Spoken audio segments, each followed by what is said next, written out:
اِنَّا نَحْنُ نَزَّلْنَا الذِّكْرَ وَإِنَّا لَهُ لَحَافِظُونَ۔ اس قرآن کی حفاظت ہم نے اپنے اوپر لے رکھی ہے، اس کی ذمہ داری ہمارے اوپر ہے۔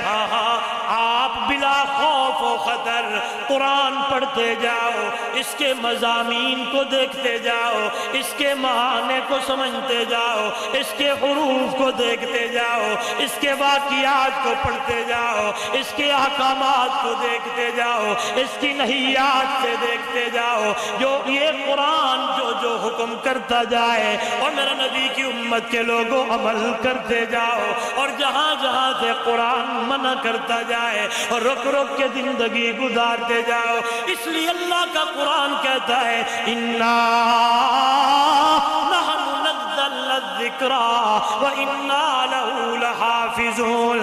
اس کی آیتیں محفوظ ہیں، اس کے رکوع محفوظ ہیں، اس کے پارے محفوظ ہیں، اس کے آیتیں محفوظ ہیں، اس کی سطریں محفوظ ہیں، اس کے لفظ محفوظ ہیں، اس کے حرف محفوظ ہیں، اس کے معنی محفوظ ہیں۔ ایک ایک چیز زبر اور زیر اور حرف اللہ کا قرآن کہتا ہے۔ اللہ کہنے لگا کہ اس کی تمام حفاظتیں ہم نے اپنے پاس رکھ لی ہیں، کسی کو جرت نہیں ہوگی اس کے اندر تبدیلی کرے، اس کے لفظوں اور حرفوں کو آگے پیچھے کرے۔